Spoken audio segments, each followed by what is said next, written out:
Hey guys, what's up? This is Johnny, and welcome to episode 29 of the Travel Like a Boss podcast. This week I have Alyssa Marshall from InternationalDentistCentral.com. How you doing? I'm doing great. How about yourself? Thanks for having me, Johnny. You're welcome. We were back in Chiang Mai, and I first met you here a couple months ago. Yeah, I believe it's January. Yeah, and I've actually wanted to have you on the show since then. So Alyssa used to work as a dentist in the U.S., and now she's living with her husband here in Chiang Mai. That's right. How long have you been traveling? Since January. We left December 31st. The clock struck midnight in the plane, like right as we were about to leave. So we left San Francisco airport 12:20, I believe, on January 1st. Okay, that's perfect. All right, so in this episode, basically what I want to talk about is some kind of insider dentist secrets that your dentist won't tell you. Because I went through an ordeal where I almost got tricked into getting a root canal, and thanks to Alyssa, I was able to save not only thousands of dollars, but also, just the pain and suffering of going through an unnecessary root canal. So I'm going to pick your brain about that. I see. All right, sure. Go for it. All right. But also, I want to talk about how you're able to basically run a business with your husband while traveling and living in Thailand. So what actually is your business? So my business is, there are a lot of dentists that were trained and went into dental school outside of the U.S. that for whatever reason they want to come to the U.S. and live there. For them, they have to get their license validated is one way to put it. But that's basically what they have to do. Majority of the people have to go back to the later 2 years of dental school and graduate again. But because they're joining the third year of dental schools, they have to pass a certain number of tests and go through a very rigorous application process to secure a seat, and it's very, very competitive. So I help them along that application process with an emphasis on skills assessment tests. Okay. Training. And this is like a video membership site? Yeah, we have a big portion of it is a video membership site, and we also have live trainings a few months of the year. Okay. So you actually do the live trainings in the U.S. or somewhere else? From the U.S. is where we do it. So it kind of gives you an excuse to go back to the U.S. That's right. Eat the barbecue. Oh my gosh, Texas barbecue. Yeah, die for. We were just talking about, so tomorrow we're going to go have Texas barbecue out here in Chiang Mai, a place called Three Little Pigs. And we're going to, basically rate it with a true Texan to see how it compares. Very excited about it. I just got back from Koh Lanta on a 2-week vacation, and the ribs down there at this place called the Lanta Tavern were surprisingly good. I will definitely keep that in mind for when we go there in about 8 weeks, I think. Yeah, very cool. So, so we were talking about over lunch how you wanted to learn to surf in Thailand, and disappointingly, I told you that there's no surfing in Thailand. Oh, you were very blunt about it. You said, there's no surfing in Thailand. Yeah. To be fair, there's some surfing sometimes of the year in places like Phuket, but generally there's no waves and it's not very good anyways. But there are so many cool things to do in Thailand that you could surf somewhere else. A couple suggestions, where you can learn to rock climb, you can scuba dive, you can snorkel, and there's so many things to do down the islands. Yeah. I'm sure we'll find more than enough things to do to kill time while we're down in the islands. What made you want to go down there? What do you want to do down there? I've never gave myself a vacation time where I told myself that I will not be working. It definitely took some time off and stuff like that, but it has always been a thing where I wanted to go down to the beach and kind of do nothing and just enjoy myself. So yeah, this will be my first time that I'm actually doing it. I'm very excited. What the really cool thing about that is that you're setting yourself a goal kind of a few months in advance, and you're forcing a timeline so you can automate everything. So when it's time to go down there, everything's kind of set and going. I mean, it's basically what Tim Ferriss did on his vacation during the 4-hour work week. Right. Yeah, so we're training a few people, part-time contractors right now. The training is mostly done, but there are always, little things that it's still a lot of hands-on things that hopefully by then everything will be hands-off so that I can just enjoy the beach. Okay. That's my goal. So you found you found some contractors outsourced? Yes. One in the U.S. and 2 outside of the U.S. Okay. So now you are officially a company. It in a way, I guess we are. Yeah. Right. It's actually really cool when you think about it, because for me, when I hired my first employee, and I mentioned about a blog post about it, I just never got around to it. But it was such a big shift. I realized, Yes. oh crap, I'm the boss now. Yeah. I'm not just doing everything myself. Yeah, and it's and the first step was not working for someone else, not Right. having a normal job, and then now that you're hiring employees and you become the boss, it's such a weird feeling. It's an interesting shift. I'm learning how to do it still, for sure. All right, so what do you think of life out here in Chiang Mai? I am totally in love with the city. It's such a perfect place. It's a slow pace. It has amazing food and coffee, which I'm a big fan of, like a few coffee shops here. And the co-working space that we work out of is like it brings a perfect life together almost, along with like a really cool mix of people that you run into, like meet new people like every day, which is amazing. Yeah, so we're sitting out here in the garden in Pun Space, one of my favorite places to sit and do a podcast, mainly just because we can look around and leaves falling. So I actually have both a coconut and a coffee in front of me. It's kind of hard to describe what I'm doing. It's interesting. All right. So while walking back to Pun Space after lunch, I bought a fresh coconut, drank it, and I decided I want to do a little experiment. So I have these local beans from a place called Akiyama, which is like a local organic coffee farm. Really good coffee. And a Vietnamese French drip contraption. So I basically put some ice in the empty coconut, and I'm pouring drip coffee into it right now as we speak, hoping that it gives me like a coconut iced coffee. Which should be amazing, actually, if it works. I think it will work. There are a lot of places that sell coconut coffee with coconut milk in it, which is like the most amazing thing I've tried. So I'm actually looking forward to see how that goes. Well, I'm going to give the first taste test right now, live on air. If I start cancel this this episode, it's because of that. It's nice. I think it'd be even better if I blended this with the coconut meat and the coconut milk with some ice. But it's nice. It's basically, I probably didn't put enough ice in, and I just put extremely hot coffee on. So it's kind of just like a, cold coffee that has a little bit of coconut flavor. But the cool thing about it is I'm drinking out of a fresh coconut. Right. So I enjoy that. All right. Sorry, guys. If you want to see a photo of what it actually looks like, you can go to Travel Like a Boss podcast, show notes, episode 29. And I'll put links to Alyssa's site, the coconut, some photos, some cool stuff like that. So what's it like being married and in business? And do you guys work together on the same projects, or do you have kind of separate things? We have both going on, yeah. So, a long pause, sorry.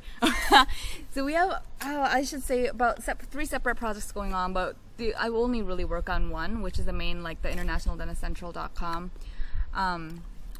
Kevin, my husband, is working on another one, which is called yourcoachsite.com, which is a web services company for life coaches, so that they can have instant WordPress websites very easily that's hosted. And then another business we have that we kind of are just letting it run on its own, we're not really touching much with, is cafetruth.com. So we have 3 projects, but I mostly work on International Dentist Central. Okay, very cool. And it helps so much that you used to work as a dentist, you went through the procedures, and you realize there's a lot of other people in the world wanting to go through the same thing. There's just not enough information out there. And it's a weird limbo stage that a lot of people are in after they come to the States with this American dream and fantasy that it will be easy. Since they've been practicing in their home country for 5 years or whatnot, they think that, let me just go. Of course I can get into dental school easily, and then I'll just get my license and I'll be out and running again. But when they come, they realize that it's nothing but it. It's really, really competitive and hard. Less than half of the people that attempt will make it in every year. And there are people that are trying for years in a row that don't make it in. So yeah, there are a lot of like sad dreams and stuff like that. That's where we try to help. Well, I mean, I think that's a really cool thing where you're doing something that you genuinely help other people, because their chances of passing that test after going through your program increases, Oh, yeah. 100-fold. Yeah. I mean, if anything, just from like a marketing point of view, you can even have your member until you pass, kind of guarantee where people can come back year after year. We actually do have that. We just implemented that a few months ago. Yeah. Yeah, because that really shows that you're like, okay, sign up for our program, we'll get you through it, no matter how long it takes. Right, exactly. So I like that. So I mean, for the people out there that have normal jobs, or let's say you spent all this money and all this time becoming a doctor or a dentist or a lawyer, or something that you feel like you can't just throw away. Mm-hmm. It's really cool to know, and that's one of the reasons why I wanted to have you on the show, is to really prove to people that no matter what your career is back at home, there's a way to run your own online business that's location independent, and that's what you have. That is completely true, because everybody thinks, and I thought so too actually, until I got together with Kevin.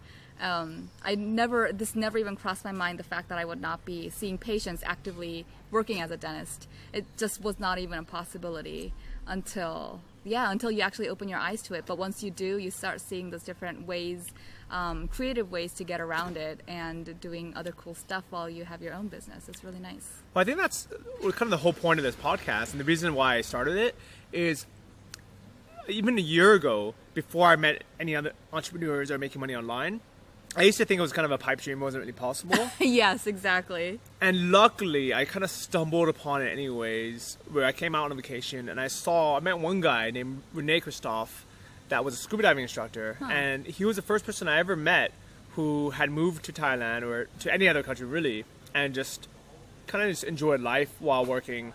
And I think until this day he's still teaching scuba diving. I actually emailed him recently, just kind of thanking him for snowballing all this. Yeah. But it wasn't until I met actual digital nomads, entrepreneurs who were making a U.S. salary and living out here where it's ridiculously cheap, that I realized, I was like, that's what I want to do, and it's 100% possible. So all the people I have on the show are doing the same thing, and for the people who, I actually just ran into someone on the beach when I was back in Koh Lanta, who said he started listening from episode 1. He went back because there's only 29 episodes, so it was pretty easy for someone to go back and listen from the start. And he said, what, it inspired him. And he's coming out to Thailand. Nice. That's nice. That's where you feel like really good about yourself and what you're doing, right? And the podcast and stuff. That's so awesome. Well, you're basically doing the same thing, because I bet you there's someone out there who's in some kind of profession where they spend years,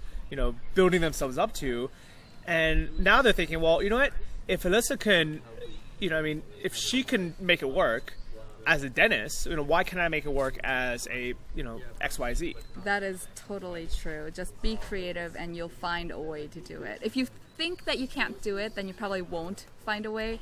But if you come from the point of view that there will be something, let me try to figure out what that is, then you'll definitely find it, regardless of the profession. And literally every day I meet someone else, either here at Pun Space or just through a friend of a friend, who has some kind of online business that I never would have thought of in a million years. That is so true, isn't it? People are smart and very, very creative. I love it. And the other cool thing is that you guys are a couple. Mm-hmm. And I think a lot of people think, I am married or I have a family. It makes it harder. But is it actually harder? It depends on whether you're on the same page with your spouse or not, which is very important, I think, to meet somebody that has a similar rhythm in life as yourself, because you're going to be partners for life. And so, when we met, we did not have this kind of lifestyle, actually. Kevin had a 9-to-5 job, and I was a student in dental school. Like, I had like a 9-to-9 kind of position. And it was not in my agenda anywhere to do this. I didn't even think it was possible. But it was a shift that came to both of us together. So we kind of grew into it together, and we both love it. And what I really like is you guys are keeping expenses low. Mm-hmm. And you're basically just building this business, which is going to grow and get bigger and bigger. But it's 100% possible for someone to come out here. I mean, what do you actually spend per month? Oh, that's a good question. I haven't checked too much, but I know that my rent is about $200 a month. We live in a small, sparse apartment. But a great location. Oh yeah, it's perfect. Like we walk to Pun Space all the time and walk everywhere. It's perfect. We barely spend time in the room anyways. That was actually our thought, was we could spend a little bit more, but we came here to really work and get this business together and growing. So we're gonna sign up for memberships at Pun Space. So let's spend more time at Pun Space and let's discourage ourselves from spending too much time at home. Therefore, let's get a sparse apartment. Was really our reasoning. Like if we wanted to get a nicer place, we actually could have, but we didn't. So we did that, and on average, I mean, we spend I think $20 or so a day, $25 a day. Yeah, on between the both of us. Yeah. On average, that's what I think it comes down to when we calculated it based on like the money we withdraw from ATMs. So that's one meal back in the U.S. for one person. That's right. That's right. And here we eat well. Like we're not eating cheap foods. Actually, we did in the beginning for a little bit, and then we got a little sick a few times. So we upgraded. So now we spend about $25 a day. After the upgrade, and including like amazing coffee, one of the best I've ever had anywhere in the world, including Austin, Texas, and San Francisco, California. Seriously. So the hipsters out there with the coffee freaks, here's a run for your money out here in Thailand. Oh, totally. My story is actually very similar as well, where I decided, I think it was about a year ago, that I was going to move into a place as close to Pun Space as possible. Yeah. Just so I can spend more time at Pun Space. Mm-hmm. And I'm actually, just later today, I'm moving back into that same building, and which is literally behind Pun Space. You can't see it because the Pun Space is blocking it, but it's right behind it. Oh, wow. And I decided, cause I like the room. I would say the only downside to it is it's not that big. Mm-hmm. It's like a standard size hotel room, and has like a queen bed. And I'm spoiled out here, where I'm getting used to king size beds. But you know what? A queen is fine. You know, like you don't need that. Yeah. And it has its own bathroom, a little balcony, and a small couch, like a love seat. Yeah. And that's it. So it's not a big space, and it's definitely not. It wouldn't be good for two people. But you know, I figure it's literally behind Pun Space, and the reason why I want it is so I won't feel bad about leaving an expensive apartment empty when I travel. Exactly. And that's the whole reason. So I'm spending $225 a month on this place. It's 6,500 baht. Mm-hmm. And if you calculate that per year, that's less than $3,000. And that would be the same price that you would pay in condo fees, you know, even after you bought the condo. Oh, yeah, totally. So I just figure, you know what, even if I go somewhere, like let's say I go to Europe for 2 months this summer, which is the plan, I'll just leave the room and I'll leave it empty. Or if somebody wants to use it, you know, I can just give the keys to them. And I figure this way I don't have to think about it. As of today, I'm going to have a place in Chiang Mai full-time, official home base, because I'm not going back to the U.S.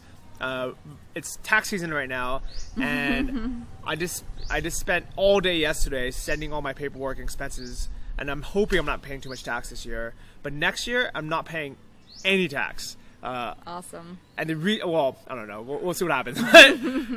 But my goal is I'm going to do something called the Foreign Earned Income Exemption, which we talked about in one of the episodes. I don't remember which one, but it's the one with the guy from Greenback Tax Services, where if you're not in the U.S. for more than 35 days of the year, then you basically don't pay the normal U.S. tax for income. And that was episode, I think 11 or something. Episode 11. So if you guys are doing your taxes right now, you guys can listen to that. And the owner of Greenback Tax Services, he kind of basically just goes through and says, look, if you're not in the U.S., here are 2 ways where you could just not pay tax, which I like. Yeah, that's so awesome. I mean, tax is a huge hit, it feels like. Yeah, and you know, the problem with, you know, working as a dentist is you pay a lot of tax. Oh, yeah. And there's nothing you can do about it, right? No, not really. I mean, I worked for a corporate for 6 months as a dentist, and they took out some taxes for me, which I think is really better because out of sight, out of mind, that take care of a lot of it. But it's like, I don't know, like 30%, and that's not little. Yeah, I've heard that for doctors, they basically, you know, pay a crap load of taxes. I think it's actually more than 30%. 35. I'm not that savvy with tax stuff. And there's nothing they can do about it. They're basically just an employee. You know, they just have to pay it. You know. Exactly. And what's nice about having your own business is a lot of things are expenses. Totally. It was amazing. This year, because we actually started our business just last year, it's about a year old now by now. We did our taxes. We tried to get everything in line before we left the US. So like we met a CPA and stuff like that in December. Actually, before we met him though, we tried to file on our own through TurboTax. And TurboTax said that we estimated we'll have to pay $15,000 in taxes. Wow. And we were like, shit, this looks like something's not right here. And so we found a CPA and we talked to him and he brought it down to $6,000. Okay, so half that. Yeah, like, oh no, like a third. Oh, yeah. Well, a little more than a third. But yeah, I'm seriously very, very happy with it. And how much did you pay the CPA? $700, I think. So you paid him $700 to save $7,000. Yeah, totally. Okay. Yep. That's fair. I'll do that. It was a good deal. I'll do that all day. Exactly. So, for people that don't believe in paying a lot for services, if it can make you more money or save you money, hire the best and just pay for it. That is so true. That is one thing that I'm learning constantly as we go, is that I used to want to do everything as cheap as possible and just do it hands-on myself, but I have to realize that somebody else can do it for me much faster and much more efficiently and bring like incredible results back. Like I would have never gotten to pay like $6,000 in tax have I filed it all by myself on TurboTax. It would have been so bad. I do that all the time now, where if it's something I know, like having kind of private help by someone who actually knows what they're doing will help. I mean, the stupidest example is, so they opened an ice skating ring here at the mall at Central Festival. And I suck at ice skating. I'm like an elephant on ice skates, right? Literally. I've done it once when I was really young, and I was terrible at it. So I knew I wasn't going to be any better this time. So I showed up, and I was like, how much for a private coach for an hour? And in my mind, no matter what the amount was, it'd be worth it. Because if I tried to do it on my own, I would just fall and hurt myself, and I would hate it and never want to do it again. And get frustrated. Yeah, and just get totally frustrated. But by having like a one-on-one coach, I knew I was going to be at least okay, and it would give me the foundations to do it well. Right. So I plan on learning how to snowboard or ski, still up in the air. So if anyone has any opinions on that, let me know in the comments. I'm leaning towards snowboarding just because the gear looks cooler. Yeah. And I 100%, I'm going to hire, I'm going to take classes. I'm going to hire an instructor and not try it out on my own. Definitely, most definitely. Like, that's one of the things that we're planning on doing after this year, like this winter, is go skiing or snowboarding for a couple of months, I think, and somewhere in Colorado is what we're talking about. And yeah, we're gonna do the same thing. Like I know how to ski. I learned actually pretty legit because I was on a team for a while back in the day. Professional ski team. Well, I can't really say that's a ski team. Like I'm not that good, but yeah, it was kind of like a team where we got together and we learned from really good people when I was in college. So I did that, but I tried snowboarding once on my own, half a day in a ski resort in California, and I learned that I was never going to try to learn this by myself again. It's not worth it. Yeah, like if there's an option out there where you can build a good foundation, just do it. And I think one of the big turning points for it was, so when I started, I got really lucky. So I met a guy named Anton out here a year ago, and I'm sure all you guys know the story now. I had him on the episode a few times now.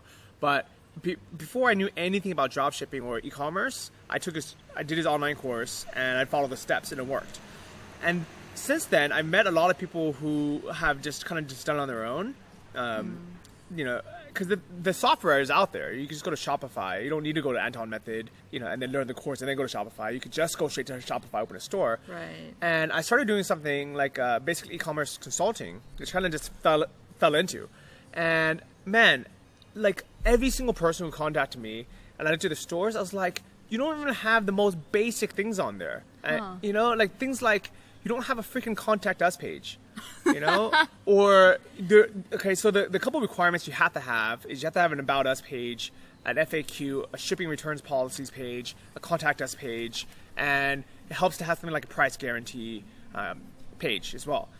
And 100% of the people were missing at least one or two of them. Mm-hmm. They would have some of them, but not the other ones. And it's like one of those real basic foundations that people just don't follow. Or another big mistake that I saw people make was you'd go to the store and it would be designed nicely. It would look nice, but there was no call to action at all. You couldn't even tell it was an e-commerce store. So people weren't in the buyer mindset. They didn't realize, hey, this is a store to buy something. Right.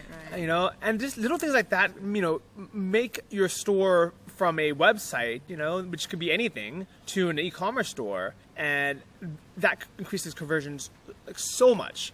So recently, people started contacting me, asking me if I would do phone coaching. And I always said no. I always just said, you know, just follow the freaking videos on Anton's site, because whatever I'm going to teach you is probably already on there or on the Optimize Like a Boss program after that. But what I realized is a lot of people aren't the best at following directions. That is very true. You know? It's all out there, but they still don't do it. Yeah. And so now that I have that little phone coaching option on there, I don't even think I ever talked about it on the podcast, but random people will find it and they'll sign up for it. And now that I've done a few sessions with people, I realize, man, if it wasn't for them talking to me, they would have wasted so much freaking time. You know, like they would have literally spent 2 months, you know, chasing a stupid niche that would never sell well online. That, you know, to me seems like such common sense, but I guess, you know, some people, they're too close to it, or, you know, they're not surrounded by other entrepreneurs. You know, to them, they're like, oh yeah, you know, it sounds like a good idea to. And you get married to your idea. Yeah. Or people would, you know, to spend way too much time and not have the store live, you know, or like they just need someone to say, look, go ahead, start the advertising campaign, right, make a sale, you know. So now that I've been doing that, I'm like, you know what, I enjoy doing it, and I'm glad I can help other people. So I've become, you know, the ski instructor that I'm going to be signing up for, you know? Nice. Yeah, no, and it feels really good to see somebody make like huge leaps like that because of the hour or two that you spent with them. Like huge progress that you know that they would have made, they would have taken a long time to make if it wasn't for you. So that's awesome. Yeah, and I really, truly, 100% believe that the reason why I'm successful is because of a lot of the people I've met and surrounded myself around.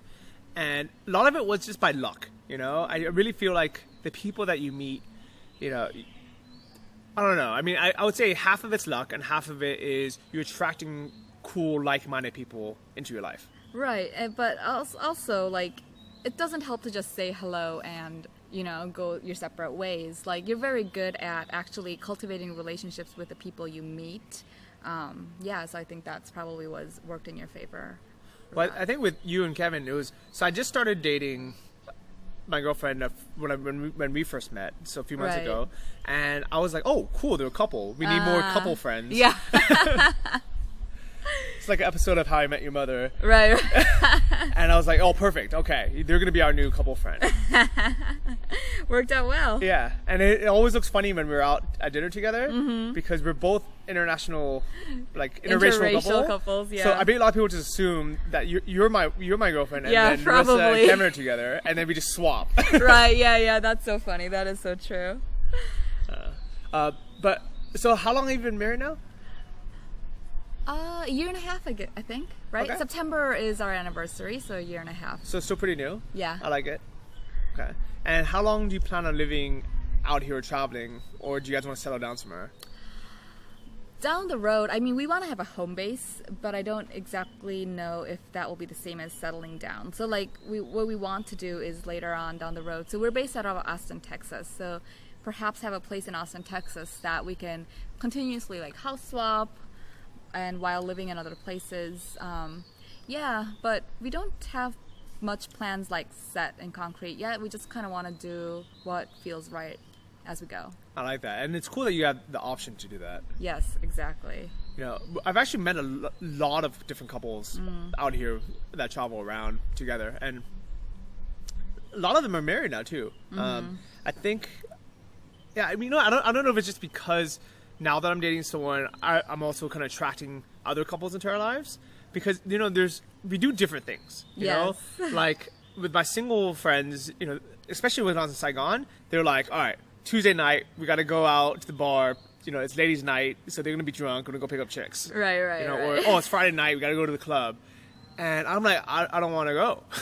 I don't like drinking, and I want to chill out, Right. I want to go to like a nice dinner somewhere. I want to go on a weekend trip somewhere. Yeah. And now I feel old. I feel like I hear you. Marshall Erickson.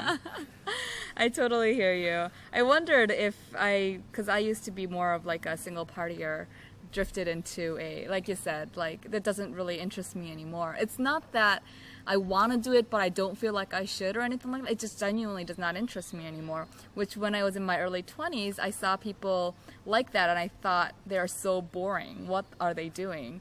But now I'm on the other side where I genuinely am no longer interested in that kind of party culture, and I'm really enjoying like chill, laid back, nice dinners and weekend trips. It's really funny.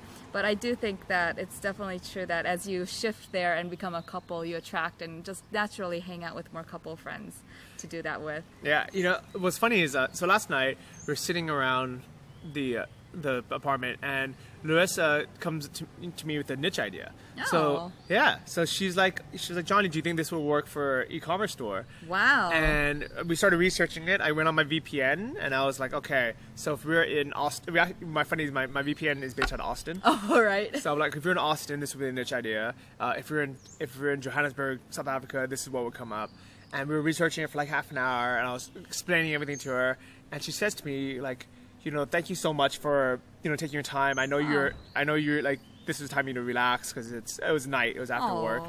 And I just turned around, I was like, are you freaking kidding? I love doing this. This is much better than watching TV to me. Right. I love talking about business. I love e-commerce. And the fact that she wants to get into it, I'm so excited. Yeah, that is super exciting actually. I'm excited too. That's super awesome. Yeah, so she doesn't know this, but I've been planting seeds in her brain for the last couple of months. Like having her listen to the podcast or having her meet other couples who are doing business. And my goal is for her, these seeds to kind of grow like Inception. Now she's gonna listen to this. And she's gonna be like, you know what? I want to create an online business too. And that'll be awesome because then we can really have the freedom to travel around. Exactly. Last time we had dinner with Shannon, so he was on the podcast as well, Dr. Shannon Weeks, and him and his wife had the craziest travel schedule for this summer. And I can't even say some of the places because I actually don't know where they are. But I do remember them saying they're going to go to Nepal to go do some trekking, which sounds awesome. Going up to the Himalayas. Yeah. And then they're going to go somewhere in Europe. I don't remember where. And I think they're going to stay in a castle as well. Because you can basically castle sit. It's part of house sitting. Seriously? Yeah. What? Yeah, and the reason why people want you to house sit is not to really take care of the house or plants, It's because they have pets. And nobody wants to leave their dog at, some pet, some dog hotel, get fleas and, probably... get stuffed in this little place. Right. They'd much rather have the dogs stay home in their house, or in this case, a castle, and have people come in and feed and take care of it. So there are dogs, wow. So people live in castles and they're like going somewhere, and so they want you to come and take care of it. Yep. That is amazing. I know, something right? to look into, yeah. So that's another cool hack for anyone, especially couples, because, if you're a single guy, you might not, I guess it would be cool. You go to a bar and be like, hey, do you want to come check out my castle? And the girl's like, what? Okay, yeah, why not? Yeah, right? Yeah, girls would fall for that. I would if I was a girl. I'd be like, all right, yeah. let's go see if this guy really has castle or not. Why not? And once you're in, bang. But I think it's even cooler for couples to just spend a week, and especially, I'm assuming they have Wi-Fi in the castle. I don't know. Oh, I sure hope so. Yeah, but then you can work. I mean, you could just kind of hang out in whatever grounds. Totally. In the courtyard, or I've never actually been in a castle, so I don't know anything about it besides what I've seen in cartoons. Right. But you can do some work together as a couple, and then you can kind of enjoy the rest of the time sightseeing. That sounds really cool. I need to talk to Alexis and Shannon about that. I like it. Or maybe you guys can do like a. I don't know. I'm sure there's probably a guest room there. Maybe. Oh, there's gonna be tons of rooms, right? It's a castle. All right. So, for the single people out there, you know what? Enjoy.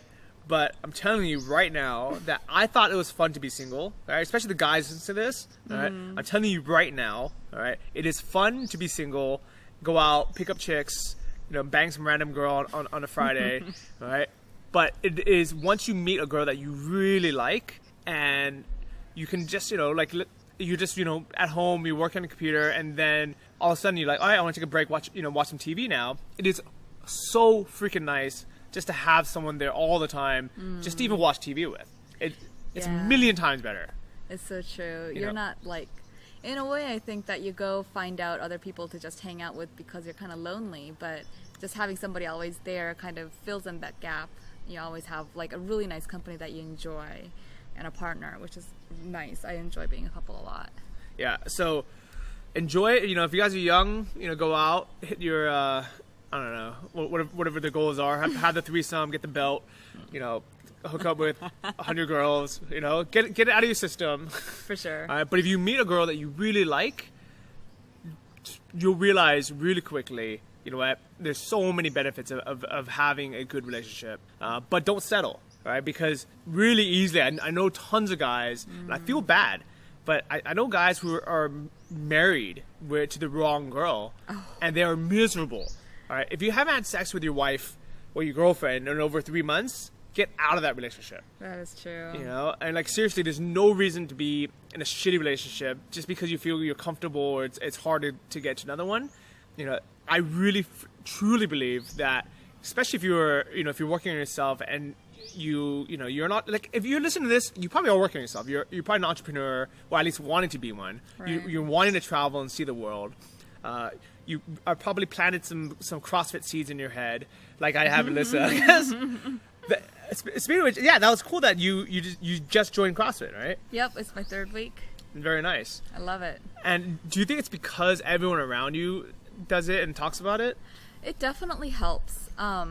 And the entrepreneurial community is amazing because everybody is very conscious and they constantly work on themselves. Like, nobody really lets themselves go. Like, it's the healthiest community that you'll find, and it's the most mature and amazing people to really hang out with. So, like, yeah, being in that part of community and not having worked out for a long time definitely did. But actually, I tried working out a lot at home by myself, and it just did not work. But in theory, it's amazing because you can do all that stuff at home. Like, you don't really even need much stuff if you just have the discipline to do so.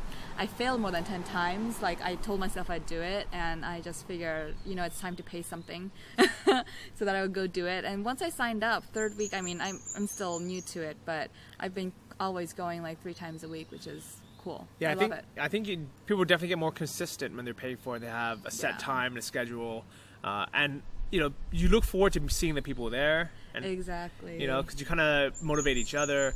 You don't have to think about what exercise to do today because it's all planned out for you. Totally. You have a coach to kind of make sure that you're doing it correctly and you're not hurting yourself. And push you. And yeah, you end up working out at least 3 times harder at a CrossFit class than you would at home. Oh, totally. No comparison whatsoever. Yeah. But we're lucky that the CrossFit in Chiang Mai is actually really good. It has good coaches and good facilities. I've actually heard, that the CrossFit brand itself, it's basically a franchise. So there's good and bad gyms. So there's good and bad coaches. So the one you sign up for, just read some reviews on it, or ask around, make sure it's good. I would even suggest checking out maybe 2 or 3 different local ones, see which one you fit well with, especially because most of them have free trials. Right. And what I always tell people is, if you do get started, it's very tempting to go 6 days a week and try to hit a personal record every single time. But I really firmly believe that if your diet is good and you do CrossFit every other day, and giving yourself a break, you're gonna get in incredible shape anyways, and you're gonna be less likely to hurt yourself. So that's what I've been doing. I've actually, I don't know if anyone listening has followed along on my YouTube videos or on my blog, but I've lost a lot of weight in the last 6 months and definitely in the last year, and I've gotten a lot better shape, and I've actually worked out a lot less now than I used to do before. So I used to do Muay Thai 6 days a week, sometimes twice a day. Really? Yep. Oh my god. Which is a really tough workout. That's a lot. And my body was always just trying to recover from it. Totally. And now I honestly only work out maybe 2-3 times a week maximum. But I eat clean all the time. And when I work out hard, and then I give myself enough time to rest. Right. And I'm in much better shape now than I ever was my entire life. I mean, right now I can kick my 18-year-old self's ass. And I'm in better shape than I was when I was 21 or even a few years ago. That is so awesome. I look forward to doing that to myself as well. Yeah, there you go. And so the other part of, kind of getting in this whole movement is taking care of our health. There's plenty of entrepreneurs who aren't in good shape, especially the ones that kind of just glue themselves to a computer, don't get any sun. But I would say the vast majority of the people we meet care about building a business, making money, travel, but also health and fitness. Yeah, and in a way, I think as you start the lifestyle and start the business, you realize that you have to take care of your body first, because if your body is not there functioning for you, you're not going to build a business and you're not going to travel. Yeah, because if you're not, if you're not always full of energy, then it makes it really hard to sit down and pump out a project, And especially when you're working for yourself, kind of, and there's no boss. It's self-imposed deadlines that you're working towards. You have to keep that motivation and the dedication going, and it's definitely important to stay healthy to be able to do that. And part of the health is taking care of not just your physical body, but also your teeth. And, right? Sure. So all right. So when I was in college, I bought a packet of floss. It was for the first time? Yeah, for the first time ever. It was a packet of Glide floss. I bought it when I was 19, going off to college. And I remember every year when I moved apartments, I'd pack that packet of floss, the same one, and it just never got used up. And I was thinking, man, floss lasts forever. Well, if you don't use it. So I think it was exactly a year ago, I told myself, I'm going to floss every day no matter what. And I said, no more excuses, no more BS. I don't care if I'm tired. I don't care if I'm lazy. I don't care if I'm traveling. I'm just 100%. I'm going to floss every single day. And I'm proud to say that for the last 365 days, with maybe the exception of when I was camping or something and I didn't bring it with me, but I flossed every single day. Nice. Not many people can say that. Yeah. So this is the Travel Like a Boss Floss Challenge. Floss like a boss, 365. All right? Totally. Hashtag. It's actually very important. Dentists don't just say that for nothing. It actually is the best way to keep your teeth healthy. Flossing and brushing, seriously, is you can go really far with it. Well, the reason why I knew that flossing was actually good for you and no one's trying to sell you anything is because dentists don't actually make money telling you to floss. That is true. If anything, they would make more money telling you not to floss. Right, yeah. And this is kind of a sad world, but every single time I'm told anything by the media, by the news, by TV, or even by a doctor or dentist, I always ask myself, who is profiting from this? Why are they why are they telling me this? And luckily with something like floss, it's no one's really making money from it, especially because each packet of floss lasts 7 years. And it's one of those things where dentists are, they always say, it's almost a disclaimer. They're like, you know what, you should floss twice a day, every day, knowing that you probably won't, but at least they told you. They're like, oh, I told you, there's nothing Yeah. Definitely. And in a way, seeing patients, it's frustrating sometimes because that if they just flossed a little bit more, they would not need that, let's say, that deep cleaning that they need right now. They would have just been okay with the regular cleaning, but they didn't floss. And so it really is you want to kind of mother them sometimes. You want to go in their house and be like, you need to floss now, but it's not something that we can actually do. All right. So I'm going to pick your brain about the procedures that are pretty common from a dentist. All right. And then we're going to talk about how people can prevent these things in the first place. Because I'm a big believer that if you can prevent something in the first place, it is a million times better than trying to figure out a solution to fix it. Yeah. And a little story behind that is I read an article about the new CEO of some airline company based in the U.S. I don't remember if it was like, UA Air or like American Airlines, or it was one of those. But basically, they were spending millions of dollars trying to, recover lost luggage. And they told, the CEO basically had a goal that he wanted to reduce the lost luggage time of recovery from the average of 7 days to the average of 2 days. So basically, right now, or at least at that time, if your luggage is lost, it takes them 7 days on average to recover it. That's a long ass time. And people get mad, right? Yeah. So they were trying to make the problem better by saying, okay, if we lose your bag, we can get it back to you within 2 days. So they spent all this money trying to figure out how to make the process faster. Right.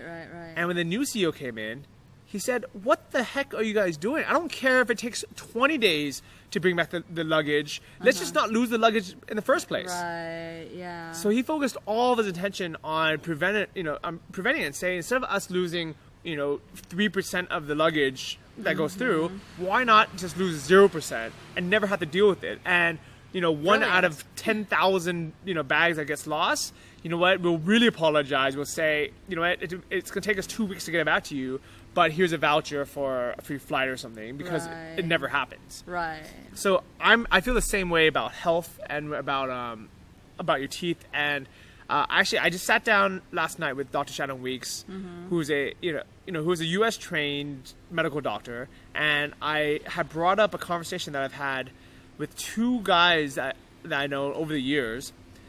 And I remember a few years ago, the first one that said it to me, I wasn't really in a position to say if he was right or wrong, so I kind of just let it go. But basically, both these guys are really overweight, they're obese, and they said to me, I can't eat that broccoli because it gives me gout. And last week, when this guy said it to me, and now that, I really feel like I have a better understanding of nutrition and food and health, especially because I've been through it, myself, and I lost a lot of weight in a very healthy way. And I've gotten blood tests, I've talked to doctors, and I was very, very, adamant when I said it to him. And I was 100%, sure. And I said to him, you don't have gout because you eat too much broccoli. I'm 100% sure of that. And nice. I was a little bit, rude about it. I feel bad, but I was so pissed, that he had this excuse. I said, you're fat, you have gout because you're fat, because you eat all this crap. And he was literally eating a captain's plate, which is a plate of fried calamari, fried shrimp, and French fries, instead of the broccoli chicken or whatever, because he's like, I can't eat that broccoli, it'll give me gout. Right. Oh my god. Yeah, it's very, people sometimes need to wake up from those things like that and take some responsibility and see what's actually causing the gout, rather than basically, in a way, finding an excuse to not eat your broccoli.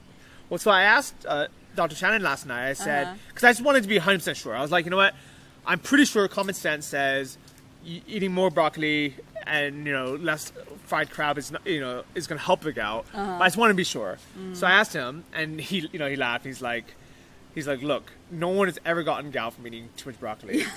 And the reason why doctors, and U.S. doctors even nowadays, still sometimes, prescribe that or recommend it, is there's, the broccoli, organ meats, and cauliflower have a lot of something called uric acid. And because, correlation is not causation, but they just assumed, okay, maybe this does something. But the actual cause of gout is having too much sugar in your diet. Specifically fructose, which comes from all fruit, but also, but really anything processed as well. And the reason why my two friends had gout is because they ate way too much starches. They ate too much bread, too much, too much wheat, too much potatoes, and too many fried things, and then too much sugar. And they need to start eating some freaking broccoli. Maybe, and it's hard, So if you think you have gout because you're eating too much organ meat or too many vegetables, stop lying to yourself. Listen to the episode with Shannon Weeks and just get on top of it. As for your teeth, okay, I'm assuming that if that diet has a lot to do with bad teeth. A diet definitely actually does. You're correct. Sticky foods, in a way, like bread is a very sticky food, rice is a very sticky food. Starchy, sticky foods that, like, when you chew it, if it gets sticky, it's considered a sticky food. Or foods that are high in sugar, of course. Basically, for tooth caries to start happening, 3 conditions have to be met, which is there is the correct bacteria, which everybody practically has. And then there is a food source of the bacteria, which is the sugar. And then the bacteria, there's sufficient time, as 4 factors, sufficient time for the bacteria to eat the sugar and produce acid from it to start decaying the tooth. And then there is what's it called? Basically plaque for the bacteria to be stuck on the tooths. And all those 4 factors, and the pH has to drop under, I think it was 4.5. My theory is getting a little rusty. But something like that. So as the bacteria eats up the sugar and spits out acid as a result, and that acid is basically sitting on your tooth, that's where the start of caries is. It's like decalcification is where it all starts from with bacteria. You know, one thing that really pissed me off is growing up, I assumed it was normal to get at least 1 cavity a year. Yeah. And a lot of dentists, you know what? To the dentists out there, you know, I'm sure a lot of people are good people, but I'm talking about the industry itself and also our society itself, right? It is not okay to have cavities ever. And I wish that somebody would say that to us when we were kids and our parents, and basically slap our parents and be like, what the hell? Your kid has cavities again this year? They're supposed to come with 0. Yeah. Not, oh, congratulations, they only have 1 cavity this year. So screwed up. No, I totally hear you. Yeah, no, it's all about prevention, really, and it is completely possible. Sometimes, like, some children will have some developmental anomaly that will make it basically very, very, very, very susceptible to caries, and in that case, like, it's important for the parent to know that, so that it's actually pretty common in a few teeth in your mouth. But as long as the parents know that and they keep really a very close eye on that tooth, and if it's possible, say something like getting a sealant or something. I'm trying to throw a coconut at this beetle that's making so much noise on this freaking tree. Oh, it's alright. There's nothing we can do about it, so we'll just let it go. But keep going. That's what happens outside, right? Yeah, but I mean, like definitely. In jungle. Stuff's flying down. But the guy doesn't seem to care. So I actually forgot what I was talking about. Sorry. But I think I was talking about, like, cavities and stuff like that. It's definitely possible to not have any cavities, and like it's a shift in the mindset, right? As the society started eating grains, it's actually when cavities started to develop prevalently, like from looking at like our old, what do you call those, the skulls. Yeah. Yeah, it was with the start of farming that cavities started to happen like a lot more prevalently than before. And so it really is closely tied to starches and sugars and stuff like that. So keeping a close eye on your child's diet, making sure you're doing preventive stuff, it's definitely possible to not have any caries, and that should be the norm. So I read a book called Cure Tooth Decay by this guy named Ramian Nagel, and I got it on Amazon, and in the book they basically talk about that. They talk about how a lot of tooth decay had began because we started eating things like grains and lots of sugar, and that the diet really is so important to keep the teeth healthy. That is so very true. So what had happened was, I mean, my whole life I ate a normal standard American diet, lots of grains, lots of sugar, especially as a kid, and I've been eating, really clean the last year, so I was really kind of hoping that I wouldn't have any tooth problems. So when I went to see the dentist a couple of months ago, I was really surprised when they said that I had was it 1.5 small cavities? I think it was two cavities, and I was like, okay, whatever, just fill it, it's fine. But then the doctors try to sell me on a root canal. And at first, I just figured, you know what? I'm lucky that I'm in Thailand. Root canals are cheaper, and I'm making enough money where I can afford it now. Okay, just schedule me for it. And he's like, okay, you can come in tomorrow. And when I got home, I started researching what's involved in a root canal, and I didn't realize it's legitimate surgery. It's actually a big deal, and people get them kind of like as a routine procedure, but it's a big thing.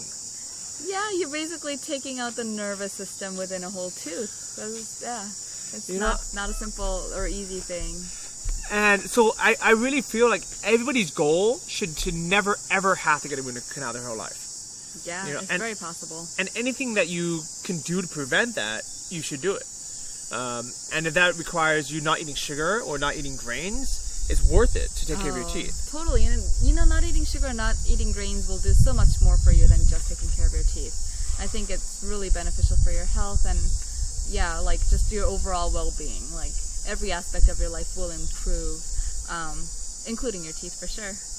All right. So so what happened was I was very lucky that I had become friends with Alyssa around that time, and I had asked her to take a look at my x-rays, and basically we realized that the dentist kind of prematurely said I needed a root canal, and that there was a good chance that I didn't need one at all, or at least at the time. So what I did was I went to a different dentist and got a second opinion, didn't tell him anything, and I got another set of x-rays, but also I had them check the tooth that they filled to make sure that they filled it correctly. And what pissed me off was I found out that the first dentist, because he was trying to sell me a root canal, didn't fill my tooth correctly.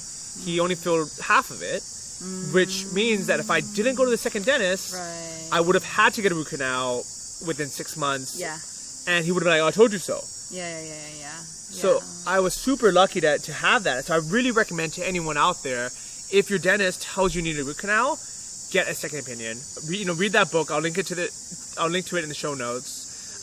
But at the very minimum, get a second opinion, and don't tell the first doctor the first dentist. They basically don't tell the dentist anything. Second opinions are definitely important, and but I do want to. So being a dentist is a very tricky position, because in a way we have a little more knowledge, and we're in a position that we are supposed to help and care for the patient, and that is what we want to do. But the society, in a way, there's so much distrust around the profession, which is kind of sad. Like, there are a lot of really, really good dentists that truly try to do what's best for the patient, but I can't say that everybody is like that. There are definitely also people that would overtreat. But from a patient's perspective, it's really, really hard to tell that apart. So yeah, getting a second opinion is definitely important. But also, if let's say 2 or 3 dentists consistently tell you that you probably need a root canal, then you actually probably do need a root canal. It is a procedure that will actually help you not lose the tooth, because losing a tooth comes with a lot of other consequences as well, and you definitely don't want to go down that route. So prevention first, best. But yeah, don't like just. I don't want you to just be like, oh, root canals are evil, we shouldn't do it. It's very helpful in certain. Yeah, I definitely agree that if someone really genuinely needs a root canal, I'm glad that it's out there. Yeah. And I'm glad that that's an option. Mm-hmm. But I also feel that for a dentist that thinks that there's an 80% chance that you might need a root canal, it's a lot to cover his back. Mm-hmm. He'll say, get a root canal. Yeah, it happens a lot. I can't say it doesn't. There's also complicated things and small nuances like laws and patients suing the dentist, and everything kind of comes into play where nobody really wants to get sued. And a nice way to kind of get around that will just be like, if the radiographic evidence is strong enough that it was likely that this tooth could have needed a root canal, then if the patient gets a root canal and no longer develops any symptoms or pain, it does work in the dentist's favor, also financially as well. I can't say that it's not like that. So because root canals are expensive, mm-hmm. and dentists make a lot of money from them. Yeah, it's expensive, but it's very technique sensitive, and it's actually a very difficult procedure too. But yeah, it's definitely expensive. We do make money from it, sure. All right. So, 100% the best way is preventing it. Yeah. Stop eating sugar. Stop eating, sticky foods. So a sticky food, not only grains, not only rice and potatoes, but now-a-laters. They're sticky and they're made out of sugar. Yeah. Probably not good for you, right? No. Jolly Ranchers? And I mean, I guess since we're talking to some people, maybe this will help. But, people that say they drink, I'm drinking a coconut right now, but I'm using a straw. And the way I'm drinking it is actually not very good for me because I'm drinking it through little sips throughout like a long period of time. Like I'm working on like a coconut for an hour. People that drink sugary drinks for like an extended period of time, like a sip and then 10 minutes a sip, 10 minutes another sip, it's very, very, very bad for your teeth because it doesn't give your oral environment to bring that pH, the acidic environment, back up. Oh, wow. Yeah, so basically, if the pH is not acidic, you will not develop caries. But after you eat, there is a period of time where it goes down acidic, but it bounces right back up because your saliva acts as a buffer, so drinking water helps a lot and stuff like that. But before you give that a chance, if you have another sip and then later you have another sip and stuff like that, it's very, very, very bad for you. Okay, so doing what I did, I gulped down my coconut. That's perfect. In about that wasn't even 2 minutes. Yeah, you were really fast. So that's actually good for my teeth. Oh yeah, it's perfect. Wow, okay. And then drink some water and that will wash it out too. Yeah. Yeah. It does not replace brushing, but when you're out and about, you don't really brush anyways, so yeah. Okay. So, ideal situation, how many times a day do you brush your teeth? I do it morning and night when I'm at home. Okay, and that's good enough? Yeah. If you thoroughly brush and floss your teeth once a day, you're not likely to have much problem. And I'm talking for somebody that's actually in a pretty good standing. But it's likely that plaque develops constantly. So I'm talking like a thorough cleaning of removing every plaque and everything. If you just do that once a day, you're actually good. But it's not that, nobody really does it, brush their teeth that thoroughly. So do it twice a day, morning and night. It is best if you brush like after a snack. But I mean, it works in theory, but who does that, right? Weird people carry around a toothbrush. Right. You know what? If it's gonna save your teeth, be weird. I mean, I'll judge you still, I'll laugh at you, but it's probably good for your teeth. And I didn't realize this until you showed me a few months ago how to actually brush teeth, and you're doing this weird wrist flicking motion. I assumed that I knew how to brush my teeth. It's one of those things where if someone says to you, you don't know how to brush your teeth, you're doing it incorrectly, you're going to get really defensive because you're like, what the hell are you talking about? I've been doing this since I was a kid. I know how to brush my teeth. But you really think about it, who taught you how to brush your teeth and how long ago was that? And you've been doing it exactly the same way since then. Yeah, totally. If you learned how to brush your teeth when you were, let's say, 6 or 7 years old and that was your last time, it's very likely that you're actually brushing it the incorrect way for adults. When you're a child, your teeth are a little more spaced out. When there's space between teeth, it's less likely for caries to develop in between teeth, if this makes sense. But when you become an adult, teeth are like super close to each other, which is why flossing is also important. But also when you're a child, your motor coordination, your hand skills are not as good and precise. So dentists teach you a very simple way of taking care of those baby teeth, and that's okay. But when you're an adult, you do have to learn it again. So, when we were 16 or 18, our dentist should have sat us down again and say, look, now that you're adult, this is how you should start brushing teeth. Yeah. But I guarantee that no dentist has ever done that. And I certainly had never learned. So I want to link to a video in the show notes, episode 29, how to brush your teeth like an adult. Okay, so flossing, I've heard twice a day, but honestly, I don't think most people won't do it twice a day. If they did it once a day consistently, is that good enough? Yes, absolutely. Please just do it once a day. Yeah, it will take you a long, long way in terms of your gum health and your teeth health. It does both things. Okay, so floss like a boss, 365. I like that. Yep. And it takes a few months to build up this habit. It took me about 3 months of force myself to remember to do it. But now I used to feel like it would take so long to do. Oh my god, that Right. beetle finally shut up.